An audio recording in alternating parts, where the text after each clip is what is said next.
திராவிட முன்னேற்ற கழகத்தில் தற்பொழுது மிகப்பெரிய ஒரு பிரச்சனை கிளம்பி இருக்கிறது. அமைச்சர் துரைமுருகன் அவர்கள் உதயநிதி ஸ்டாலின் அவர்களை கண்டித்ததன் காரணமாக திமுகவின் அமைச்சர்கள் அனைவரும் துரைமுருகன் மீது கடும் கோபத்தில் இருக்கிறார்கள்.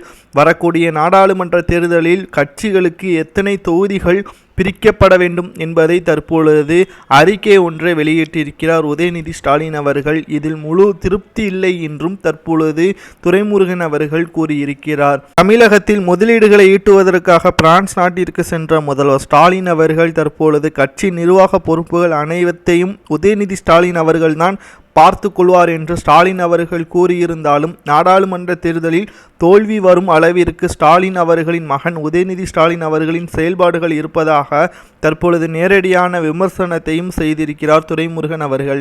இத்தனை ஆண்டுகளாக திமுகவின் கொத்தடிமை போல் செயல்பட்டு வந்த துரைமுருகன் அவர்கள் உதயநிதி ஸ்டாலின் அவர்களின் செயல்பாடுகள் திமுக ஆட்சிக்கு வர முடியாத அளவிற்கு இருப்பதால் தனது பதவியை பயன்படுத்தி கொண்டு உதயநிதி ஸ்டாலின் அவர்களை கண்டித்துள்ளார். ஆனால் உதயநிதி ஸ்டாலின் அவர்கள் துரைமுருகன் அவர்களின் பேச்சை கேட்காமல் அவருக்கு எதிராக செயல்படுவதால் தற்பொழுது திமுகவில் மிகப்பெரிய ஒரு பிளவு ஏற்படும் என்றே எதிர்பார்க்கப்படுகிறது. இதனால் துரைமுருகன் அவருக்கு பின்னால் இருக்கக்கூடிய 15 எம்எல்ஏக்கள் பிரிவாக செயல்படுவதாகவும் உதயநிதி ஸ்டாலின் அவர்கள் செல்லக்கூடிய இடங்களுக்கு துரைமுருகன் அவர்கள் செல்வதை தவிர்த்து வருவதாகவும் தகவல்கள் வெளியாகி இருக்கிறது. விடுதலை சிறுத்தைகள் கட்சிக்கு ஒரு தொகுதிகள் துரைமுருகன் அவர்கள் ஒதுக்கப்பட்டிருக்கிறார். ஆனால் உதயநிதி ஸ்டாலின் அவர்கள் 3 தொகுதிகள் கொடுக்கலாம் என்றும் பேச்சுவார்த்தை நடத்தப்பட்டு வருகிறது.